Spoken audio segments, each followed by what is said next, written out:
Alright, so we've covered the events of Perpetua, leading up to Aurea making it from the Yggdrasil saga. So the old timeline is gone. It has been recycled into In Perpetua.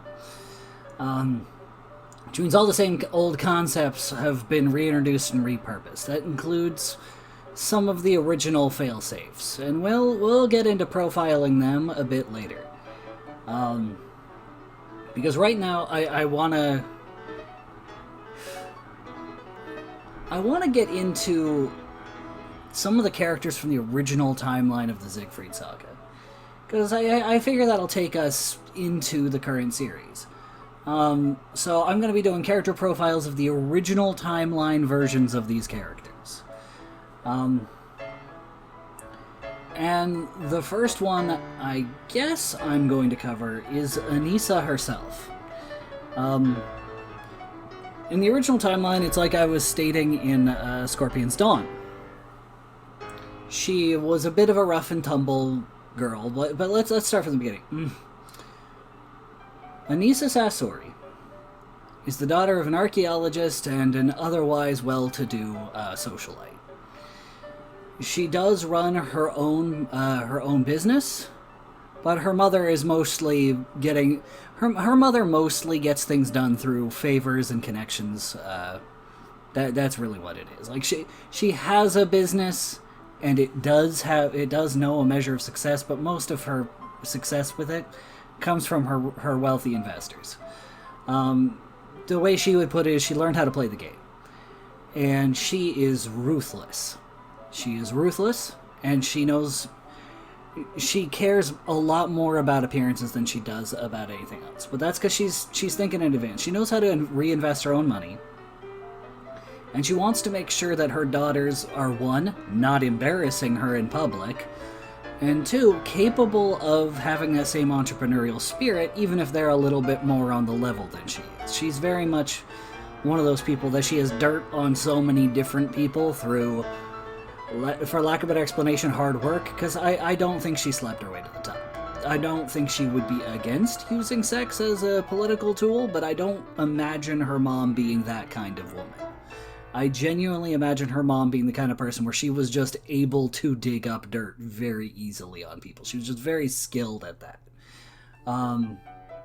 So that's how I imagine her mom. Like, she wouldn't bat an eye for somebody using sex to get the top. She might even applaud them if they're being very effective with it. But she personally has never had to resort to that. She ended up marrying an archaeologist, partially because him always being gone was immensely, helpful for her relationship. She doesn't have to worry about some man, always requiring her to be home. She can go to any late night business meetings. He's always gone, so he never has questions to ask. But she genuinely does have a soft spot for him. He's a little bit absent-minded, but he's not careless. Dude, if I were to put it any other way, it's like a sociopath and an autistic person found a way to have a healthy relationship. That's probably how I'd put her parents. So Anisa grew up with a mom just barely capable of displaying affection for her, even though she does care. And they actually do know that their mom loves them, even though she's really frickin' borderline, like, she pushes them way too hard. And they love their dad because the guy is very invested in his work and he's always gone. But when he's there, not only does he take an extreme interest in what they are doing, but he sends all kinds of neat things home that he claims he has to smuggle out of the site. He claims that he legally can't just send these things away, which in my realm, it might be bullcrap because of the particular artifacts he's choosing, but it also might not be because historical records, recording things with accuracy and being able to reclaim all the artifacts, it's not really his to hand out. He's there on a professional archaeological dig. It's up for the museum and the society he's working with to decide if that's being properly released, but he doesn't mind. He'll sneak a few things out to his daughter, but only things that are nondescript or you are just not having to do with anything else that's going on. Like, nothing that is culturally significant. So she is mostly left to her own devices, but because of that, she often feels alone. Her sister, Katsy, is, I would say, built different, but she's a blend between boy crazy and tech nuts. Like, if she could have invented a gun that brainwashed boys into liking her, she would have, but that's just not a thing she could do. And she would have felt bad doing it and then released the boys and gotten in a lot of trouble, but she would have built it. It would have been a thing that she thought to build and to test. But Katsy always got bullied by their cousins, which Anisa was not a huge fan of. Anisa kind of grew up having to be perfect or being destroyed, like being torn apart by her mom or by her cousins. And so when they started doing that with Katsy, and Katsy was more hurt and confused, Anisa made it her solemn duty to step up and take care of business, because her sister deserves better. And the two got into all kinds of trouble. And weird part is, Anisa isn't the one who would start it, but she would do nothing to stop it. And that's their kind of chemistry, is Katsy would let her curiosity get the better of her. Anisa would come along to make sure she didn't get herself hurt. And the two of them would get in all kinds of shenanigans that Anisa would eventually have to bail Katsy out of. Like the time they stole their dad's car, which I referenced, I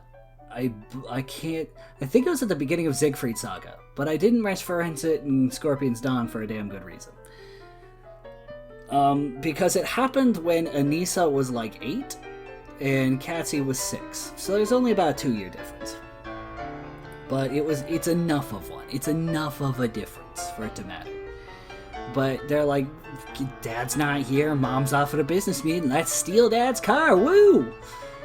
And Anisa honestly didn't think Katsy could figure out how to hotwire a car at the age of 6, but she did. She figured it out. And that was not expected, but what she did, Anisa got curious herself, and the two stole the car and crashed it through the garage door into the neighbor's yard. Down the high-end driveway, through the front gate. I think it's right about the time it was about to collide with the gate they would have jumped out, but that just means the car was just careening in neutral all the way out with the engine running right into the street and into the neighbor's yard.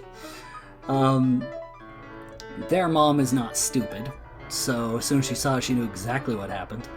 And while she did do everything she could to, hide that, cover that up, they were banned from the garage after that. Like, all the way up until they're adults. They are never being left alone in the garage ever again. We're putting multiple frickin' code locks on that thing and padlocks. We're making sure nobody gets in there, because these kids are apparently immensely dangerous, and their mother, she can't afford to take risks. She needs to have everything under control.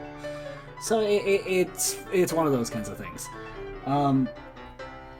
And it sounds ludicrous, yeah? I get it. Sounds nuts. A 6-year-old and an 8-year-old hotwire a car and crash it into the neighbor's yard. But that's the kind of thing that these kids got into. It's the kind of thing that Katsy and Anisa, when left to their own devices, would do. That changed about the time that Anisa was in middle school, though.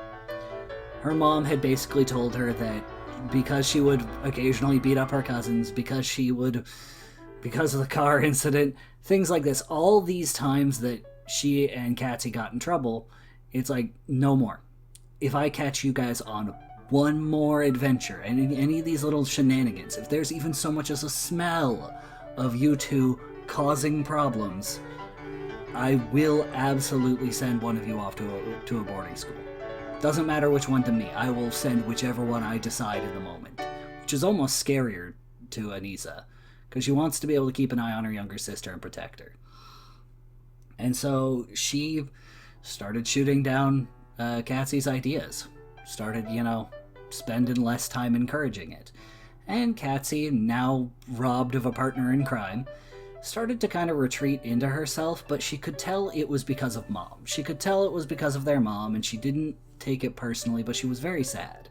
She always wanted Anisa to come back and play with her more. And Anisa, now, she understood why, but she wasn't happy that her mom would even threaten to send one of them away. How dare she? And it created this whole, middle school, emo phase. And I can't speak for everybody's school experience, but I am aware that in some people's school experience, middle school is right when you first get exposed to weed and underage drinking and things like that. And so Anisa, having a mom that was never home, not really, but one that was very, very controlling, and a father that loved her but was basically an absentee, she figured that the best way to just, there was no reason why if she couldn't go on adventures with Katsy, because, what if one of them gets sent to boarding school, she'd go off on her own adventures. And she would get in and out of trouble with various, with various groups that were less than savory, we'll say, various hoodlums. Inevitably, what would end up happening is she joined the gang of hoodlums. She would get into whatever they were into that week, realize they were all a sack of idiots who were about to get themselves in trouble because she's done worse and gotten in trouble, so clearly this is not going to go well. And then she'd bail. Then they would disown her because she bailed. They all got in trouble. She left where the going was good, and therefore half of them would blame her until they realized that, she's not a narc. And some of them would even try and rat her out and say, it was all her idea. And the counselor would meet with her and go, is this your idea? She'd go, no, here, I have evidence. This is me, I documented that I told them this was a terrible idea. I sealed the envelope, put a date on it, had the postage. She's that thorough because her mom was insane. If she did not have this kind of documentation, she really would have been in worse trouble, at least back home. And so the counselor was used to this. The counselor was used to it being we can't even tell her that she should have done something. All we can tell her is that she should have reported it. And we all know that's not going to make her report it. The hilarious part to me was that as she got into 7th grade, what she started doing was she'd go to band practice and she'd record it using her phone. And then she'd go home and use a free sound mixing software to remix it. And she was trying to she was thinking she was gonna perfect those mixes, make them really cool, add layers to them, add background sound, just play with audio mixing. I don't know if she was going to become a DJ in her mind. I'm the one who writes her, and I don't know fully if that was her end game or if she was just doing it for the fun of it, for the art of it. But she had a great passion for audio mixing. Just absolutely loved remixing things and playing around in a cheap program for remixing, even though her family's well enough off. She could have bought a proper mixing software, but she instead learned a free one and was killing it, really, but it was never perfect for her. It wasn't right. It wasn't the way she wanted it or imagined it in her head, and so she'd spend hours of her day just absent-mindedly moving sliders, changing sounds around, adding effects, removing effects, just shifting the whole balance every other second, just as the thing to do. And eventually she showed one of these mixes to her now burgeoning friend group from a collage of different social circles. And she ended up meeting them through Terry, who was in band practice with her.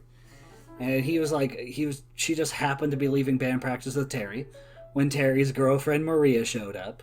And Maria, of course, had to bring her friend Gina, who had just come from drama club with Sean. And Sean was just this tag-along, quiet guy sat in a corner. Not really much there to him on that. Minded his own business, but that actually just made Anisa respect him more. Dude clearly wanted to socialize, but understood himself enough to sit quietly instead. So when she was going with them, it's Terry was talking about how great band practice went for the school band, and Anisa just said absentmindedly, like, yeah, we sound pretty on point today. I was closer to the trumpets than usual, so that's going to be useful for my remix. And I go, remix? And she goes, it's not done. And Gina goes, oh no, that's great. We can, it's okay if it isn't done. Maybe we can give some insights. And Anisa awkwardly fidgeted, and Terry's like, I didn't know you did remixes. Like, well, you weren't supposed to know. And she ended up showing it off, and Terry ended up going, dude, I play music. You remix music. We can do this. We can make this a thing. We can all join in. Maria sings, and Maria's like, yeah, I really do. I do music too. Gina goes, like, of course, I was the lead in the musical. And Sean has a great voice too. Pulls him in. He's awkwardly going, no. He does not know how to respond. He's clearly nervous. And Anisa goes, nah, this is my thing. We can do something, but we just need to record it separately, and I'll mix it on my own. It's whatever. Like, she's trying to, like, play it down and go, we don't need everybody. Just everybody record their own thing if they want to join in, and I'll remix it all. Don't worry. Just send me your whatever you record, and we'll call it good. It's like, does it matter what we're saying? Like, I mean, not really. If you send me singing the whole, like, if you send me you singing a whole scale, I can probably auto-tune that. It just cover it over with effects. It's fine. Like, she's doing everything she can to, like, make this as non an issue as possible. She didn't want anybody knowing about her remixes in the first place. And everybody's too excited, so she doesn't want to be involved, but she also recognizes not everybody in this group is excited. And she wants to try and show an ounce of restraint for the poor guy. As the friend circle starts interacting and really chatting it up, Anisa ends up just seeing Sean sit in the corner reading his book. She looks at the book, she takes notes, and leaves it there for the day. No, nothing important there, right? Eventually one day, like, now that she's met these people, she can't help herself. She's got a sharp eye for detail. So when she's going about school, she ends up seeing Sean, again, sitting quietly in a corner. This time, no Terry, no Gina, no Maria. Just sitting quietly in the corner of the lunchroom before school starts. And so she approaches him. I mean, he's reading the same book. He's a lot further in, though. And she goes, hey, that book any good? He goes, yeah, I'm like 2/3 of the way through, but I swear they're working towards something. I don't know what it is. And she just sits next to him. And he wonders, like, does she want something? She goes, nah. It just looks weird when you're sitting alone. So I figured I would make you look a little less weird by just, sitting here. Then he asks, like, aren't you worried you're going to be thought of as weird? And she goes, frankly, I don't care. I really genuinely do not care. I am what I am. I've hung out with enough different people. I always get in trouble. And frankly, you seem entirely inoffensive. And he's like, and he pauses, and he closes his book with his eyes closed, and he holds his head for a minute and goes, I don't think I've ever been called out that hard before. I'm inoffensive. Do you care to elaborate? And she goes, I did not want this to be a conversation. She goes, no, I didn't want anybody sitting with me, but now that you're here, we might as well be socially awkward together. And she goes, this is not what I want. And he goes, well, you started it when you sat here. And she's like, you always this way? You go, well, I sit alone because I don't have social skills. So now you know. Now you can go on your way. And she goes, frick you. I sit where I want. And thus began the first stages of these two being best friends. Because it started with the two of them just grilling each other. Just the most sarcastic, poking fun at every little thing. Until eventually Sean let slip that he likes to write, but he doesn't really like to talk about it. He just slips out when because she's like, oh, you read a bunch of books, but I bet you don't do anything with that knowledge. He goes, frick you, I write books. You go, okay, show me one. He goes, she goes, yeah, and he's like, no, it's, fine. He pulls a notebook out, hands it off to her. She flips through it, and it's got a lot of scribbles and scratches and little tiny diagrams in the margins, and half the content is completely illegible, but the other half looks like it's got some decent framework on it. And she's just like, why?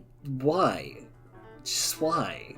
Goes, why don't you show people your remixes, Touché, Hemingway. And thus her nickname for Sean was born, out of a frickin' rhyme.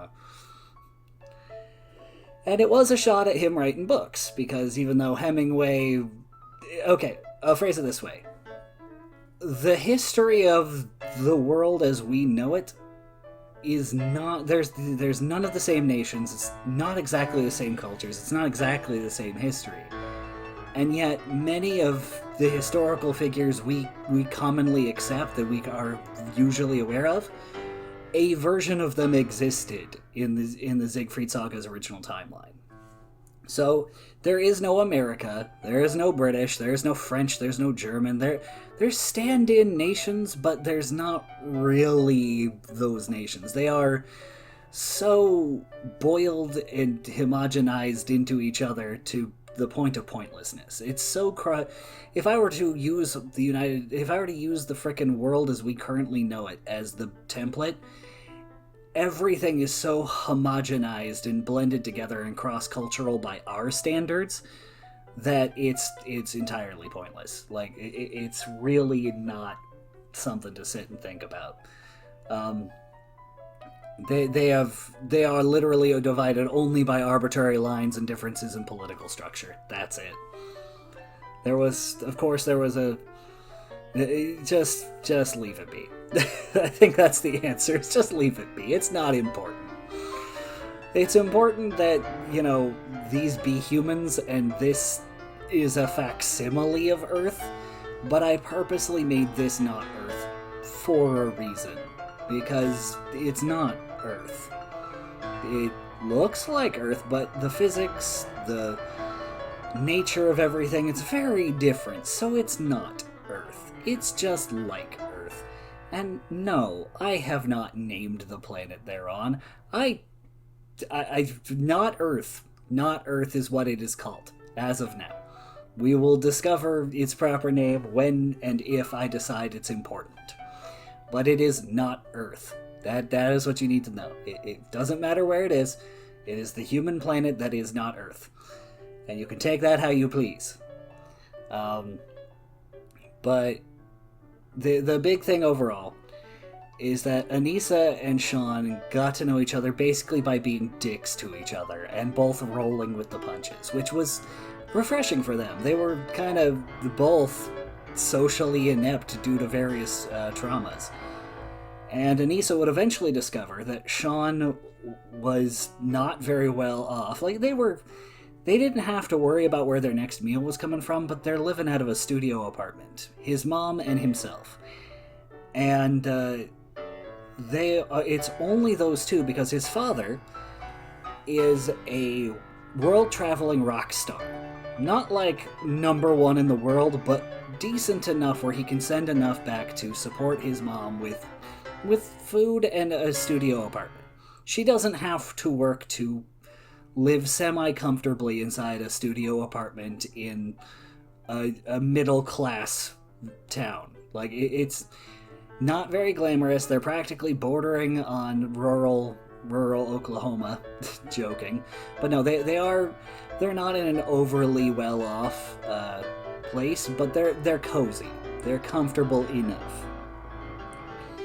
And Sean has been doing all he can to help take care of his mom. But his mom is not doing so great emotionally. She has various mental issues, various health issues and struggles, and she has a history as an alcoholic. And watching his mom suffer through this, he's like, I'm not going to go the same way, right? My mom is so kind and so nice, but I can see this is actively killing her.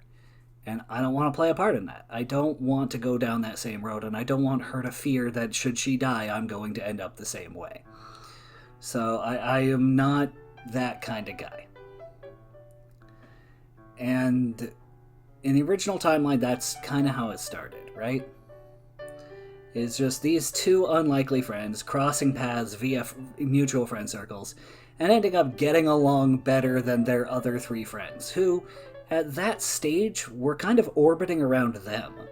Anisa's no-nonsense but genuinely caring personality, it rubbed people wrong at first until they saw through her tough exterior, and then they started taking her seriously and appreciating the fact that if they were going to mess up, she wasn't gonna she wasn't gonna pull punches. If you were about to do something stupid, she was gonna let you know, she was gonna write it down, she was gonna put it in an envelope, make sure it had a postage stamp, so she could show it to you later that she told you so. Not out of malicious intent, but so you would recognize that she knew what she was talking about. And over the course of this, by the time they were in early 8th grade, Anisa had picked up on the idea that Sean had a crush on Gina. And she was curious about that, because he would suddenly... It's not like he was talking all the time about Gina. He wasn't gossiping. It's just the way he acted around her, which was extra nervous. He'd be a little extra flustered. She started to see through it, and she started to go, "You like her, don't you?" And it's like, and she'd be like, "Uh-huh, it's the same way you acted when I asked about your books." She'd go, And he goes, "Look, no matter what, don't even suggest it. I'm not saying it's true, but don't even recommend that to her. It's fine. It'll be okay. Don't worry about that. That's not yours. Don't touch it." Out of respect for the fact that you're the only guy that, seems to be... you're the only person that I can banter with like this, I'm gonna sit on it. But I need you to be aware of something in return, right? Fair enough. And she goes, "I have been avoiding doing anything in front of you, but I drink, I smoke, I do drugs, and I don't frickin' care what your opinion is, but I figure that if I'm keeping this for you, you can keep your mouth shut." And one day, after hearing this, Sean shows up to school with an envelope with a postage mark on it, and he goes, "You'll know when it's right to open this." And she knew exactly what it was. She opened it up immediately because she knew better, and it said exactly what she thought it said, which is, "You should probably stop before you've permanently fricked yourself up." And she flipped him off, and he flipped her off, and the two laughed and went about their day. It's one of those things where he knew he couldn't control her, but he knew what she already knew. That she shouldn't be doing this, that it's not healthy for her, at least not in the way she was doing it. And the two just kept being honest with one another. Over the course of this, Anisa felt really bad that he was sitting on this crush without ever saying anything about it, right? So she starts trying to get to know Gina, see if she's a good fit for her friend. And within about 2 times of hanging out with Gina one-on-one, Gina says that she's super jealous of Anisa because she spends all that time with Sean. And it's like, no, we're not dating. And she goes, "Oh, you're not dating him? Oh, okay." It's like, no, you're not. No, I'm really actually not. He is literally like a brother to me. It's fine. And she's like, sure. And, it was a couple weeks after that conversation that Sean's mother killed herself. And I've alluded to it in the Siegfried Saga, but it's probably one of the turning points for that friend group and for Anisa as a character as well. The friendship went from just 2 people talking crap to each other to Anisa being the only person Sean felt he could be honest with himself around. Because Anisa didn't know at first. All she knew at first is that Sean's mother killed herself. Which was bad enough. That's already too much. And she sees Sean, and Sean's not himself. He's got the 1,000-yard stare. He's not engaging with anybody. He's not even hiding in his usual corners. He has found brand new corners previously left unchecked to go hide in. And she is actively scouring the school. Every single time she finds him, he finds a new place to hide. Eventually, she actually gets him to open up, And he describes how her body was found, namely that she was still alive when he got home from school. Her arms just absolutely shredded. It's not just that she cut the correct direction. After she cut the correct direction, she kept going, creating additional cuts, just really opening everything up. It was gruesome. And he found her right before she passed, and she hugged him and whispered to him that it isn't his fault. As if in the last few moments of her life, she had a shot of clarity and realized what she had done. And Sean had not been processing it at all. And his father came into town to the funeral, gave a eulogy, and then Anisa had overheard him talking crap about Sean's mom. And she was so blown away by this, and he was so heavily surrounded by bodyguards, otherwise she would have decked him, that it was one of those situations where she couldn't do anything. And his exact line of thought was, it's like, this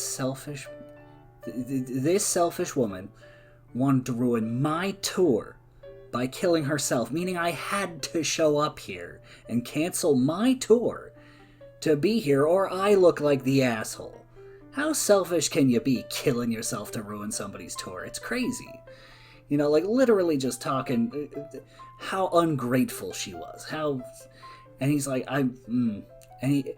he's like, oh, for the sake of the cameras, I'm going to say that I'm continuing to, provide for you, and that as soon as my tour is over, I'll be back. Except his tour was never going to end. It was never going to happen. It was just... His tour went on as long as it took for the PR to die down, and then he went back to whatever he was doing. But we don't know for sure that that's what happened, because of how things went down the original timeline. But that is roughly how it went down in the original timeline. Like, literally, Sean would disappear, before the end of that tour. Before the PR had died down, Sean would have already left. And the dude never came looking. Didn't even bother to check on his son. He was taking care... He still kept sending the checks, though. Kept sending the checks. And they were going right into a trust fund that Sean was never going to use. Originally. Things changed, but that is where they got the starter capital for the Cosmic Patrol. Is just compounding interest on a trust fund designed for Sean, who never came home. When he finally did come back, he literally just gave all that money to his first student. But that's a whole story for another time. So Anisa, having heard this, having known Sean is by himself, Sean has nobody now, kind of relates to it, thinking to her own empty home, her mom hardly ever being there, her dad always gone, and remembering the smile he used to have, how sincere he used to be, and how it's all gone now, just an empty shell, torturing himself with the same thing over and over again in his head, that last memory. And so Anisa starts hanging out with him, asking him questions, getting him to work through his crap. And whenever he's trying to lie to himself or hide something from her, she actively punched him in the arm. And when he asked the first time, he's like, what's that? She goes, oh, it's your inoculation against bullshit. If it ever runs out, don't worry, I can give you another shot to the arm every single time you start getting infected with some bullshit. And it's not the best coping mechanism, but it was what Sean needed at the time. Somebody he could talk about this stuff to, who wasn't going to judge him, wasn't going to try and make him feel better about it, and would instead just talk about how fricked up it is and just be there for him. There was no, there is no, oh, it's gonna get better. There was no empty platitudes with Anisa, because she didn't even know how to respond to this stuff. And since she didn't know how to respond, her response was, I'm gonna punch you in the arm if you start fricking up, and I'm going to listen and go, yep, that's fricked up, because that's all I know how to do. And he goes, that is all I ask. It is not a large ask. The reason he couldn't talk about Regina is he didn't want her pity, he didn't want her looking down on him, he didn't want to cry in front of her and have her somehow think that he's some pathetic nobody, because he already felt he was one, and he didn't want to deal with that. It was already bad enough that the crush he had just never reciprocated anything to him, as far as he knew, because he's a brain-dead middle schooler. But it was even worse that his mom had died, because now he knew that when she looked at him, all she was going to see was his dead mom, and he didn't want that. He retreated to his stories for a while, until he kept destroying them, really. He kept writing them, tearing them up, throwing them away, burning them when he could, just destroying his own fiction as he was sitting here. It wasn't writer's block. It was just a complete inability to process. Like, he was writing, and it was probably halfway decent stuff, but he couldn't emotionally square the circle, so he had to destroy it. And that's a thing that when you're a kid, when you write, it's super freaking common. So he just wasn't able. He was trying his best, but he just couldn't. He couldn't finish processing this very well. In fact, he hadn't even gone to the bathroom in his own home. He kept going to the gas station just around the corner, because he couldn't go in the bathroom. He had the door locked. He wasn't going in there. They had cleaned it up. There was no signs of a dead body in there, but he wasn't going anywhere near it. If he had to shower, he'd wash himself with a washcloth in the kitchen sink. He was not going anywhere near the bathroom. Which of course hurt his social life, because now he's not cleaning himself properly. But everybody kind of went, oh, that's the kid with the dead mom, not that's the kid who smells funny. They obviously went, well, he smells funny because he has a dead mom. Duh, that's what happens. You get a dead mom and then you start smelling, that's all. And he was already a weirdo, so it was over for him from the moment he started not cleaning himself properly. He would get all this pity and all this sympathy, but he'd react poorly to it, almost aggressive sometimes. Because he didn't want it. He didn't want to be treated as some fragile kid who needed to be babysat. Even the staff would try and keep an eye on him, go, so how you holding up? And he'd be like, I'm fine, thank you. He already knew how to cook his own food because he'd been cooking for his mom, so really he was fine. He would come to school with lunches that didn't look any different than before. And that's because cooking, didn't involve the bathroom, and didn't, even though it kind of reminded him of his mom when he cooked his lunch, it didn't have anything to do with his mom. It was just him for school. He could focus on those ingredients just fine. But it took him a while before he started cooking dinner for himself again. And he would still cry when he did it, because he used to do it for his mom. And, he never fell into drugs and alcohol from that. He definitely thought about it. The fact that his mom's alcohol was still in the house was tempting to it. Right? But he fought the urge, and he kept to his promise, because he knew his mom would want him to. And he kept doubling down on that idea of his mom, really wouldn't want him to... His mom wouldn't want him to die. His mom would want him to stay alive, and to keep living out his full life, so... For what it was worth, she would want him to live a long, full life to the most he can, and maybe even have kids one day. So he was trying his best. He was trying to force his way through. And it was the only friend he felt he could talk to was Anisa, and Anisa, upon hearing this, really felt like she had lost so much too, and she didn't really fully realize it until she was talking through her trauma with Sean. And the two just bonded over the fact that their lives suck. They had been coping with humor and poking fun at each other, and they were still doing that. But it was this thing of their lives were not what they had wanted for themselves here in middle school. They're so enlightened, they're so great. And yeah, I know there is a measure of actual issues there. That's part of the point. Part of the point is, as much as I can go, ooh, la-di-da, they're in 8th grade, they don't know the full ramifications of life. That's half the problem. They're in 8th grade. They don't know the full scope of life, and that's the problem. Their parents should be involved enough for them to get a bigger picture on life. And it's that double-edged sword. It's that thing where in the broad scope of life, it doesn't justify terrible, adult behaviors, but it's things like this that lead to terrible adult behaviors. So it's that fun little middle ground for them.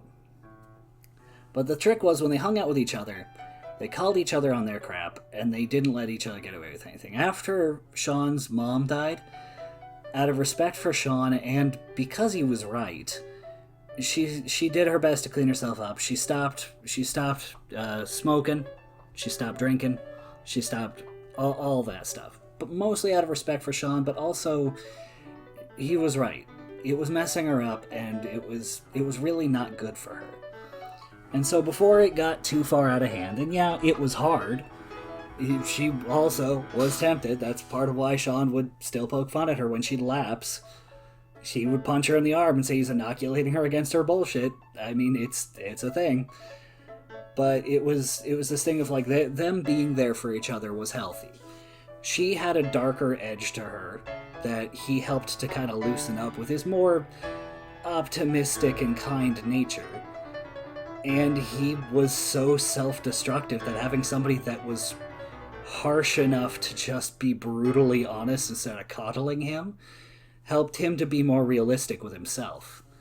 And I have a sincere opinion that if the two of them had gotten to grow up as friends with no interference, they probably would have grown up being very well-balanced people. Because they would start with them balancing each other out, and once they had worked through their crap together, like as friends, just worked through both between each other and their own individual stuff separately, they would have just been besties that just helped each other through a hard time and had normal lives. I mean, still fricked up and weird because they're not normal people, but they wouldn't have gone through what ends up happening.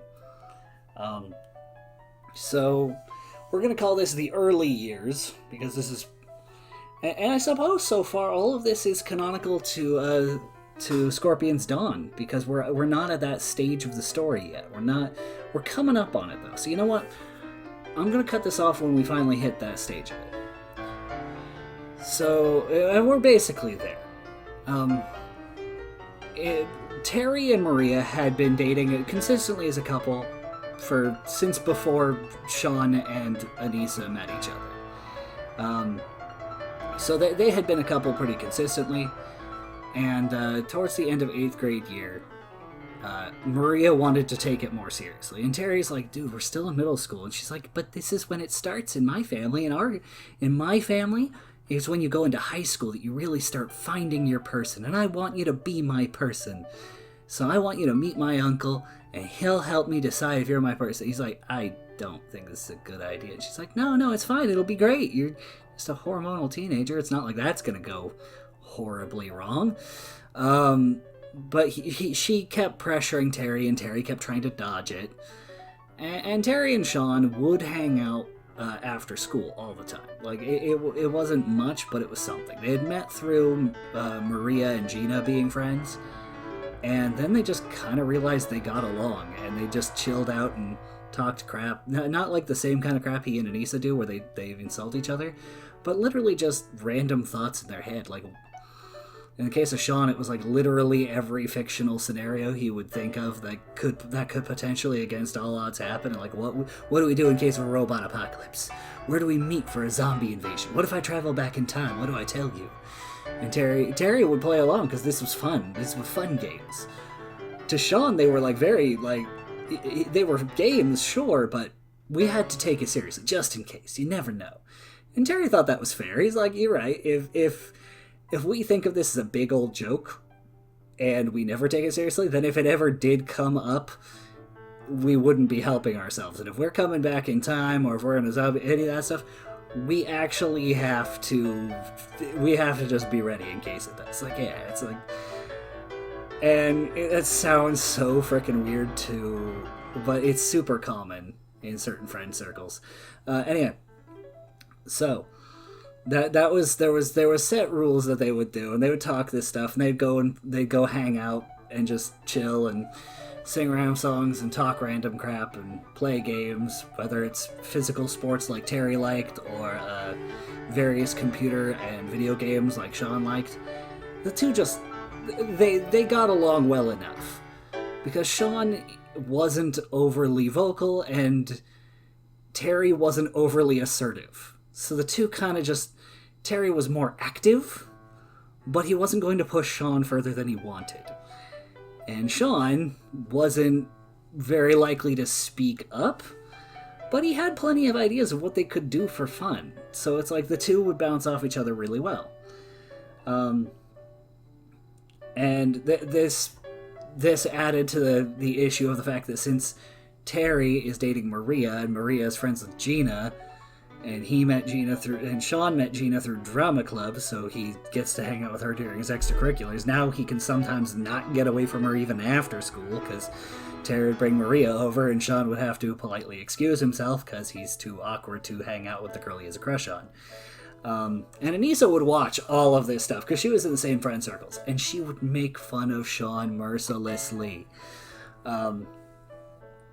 But I guess over the course of this, over the course of 8th grade year, pretty much everybody would get busy with other stuff and leave Anisa's band, leaving just her and Terry. But Terry, being Terry, he's not gonna say no if Anisa's still open to it, and Anisa being Anisa, she doesn't really have a strong opinion one way or the other. She doesn't actually care, but she does get annoyed when Terry flakes from recording sessions.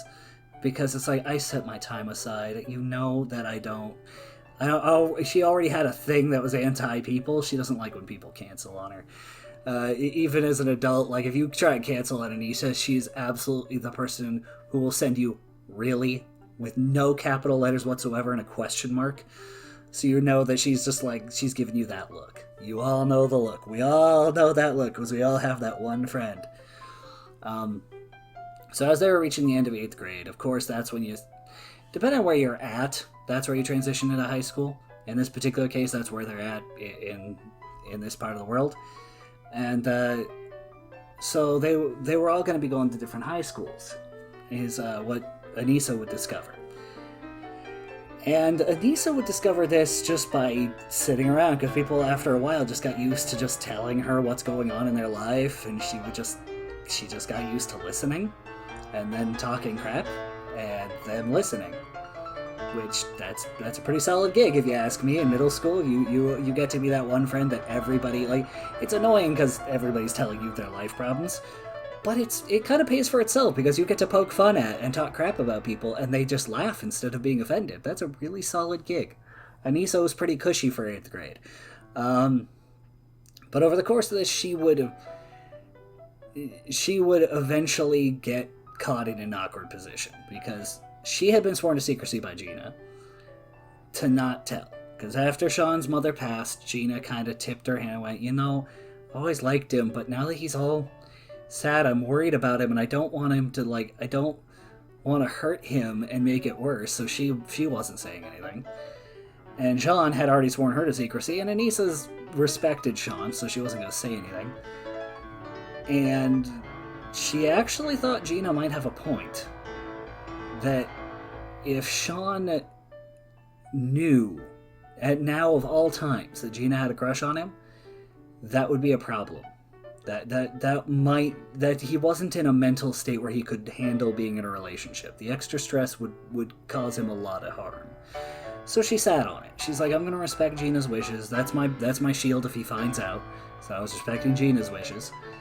And I'm definitely not going to tell her how he feels because that would also not be what he needs right now. I respect him. I don't want him getting freaked out or stressed out. Just no additional stress right now. We're just going to play it by ear. And this would be where the friend circle began to dissolve at the beginning of Scorpion's Dawn. And that's the Cliff Notes version of Anisa and Sean's childhood. I'm going to leave this recording here so I can go into how the original timeline was different. But consider this canonical to Scorpion's Dawn as well. Now, all of this is technically canonical to Scorpion's Dawn, but not in the same way. So this is all canonical to Scorpion's Dawn. We're going to leave this here as the early years of Anisa's life and call it good. So I'll see you guys in the next part.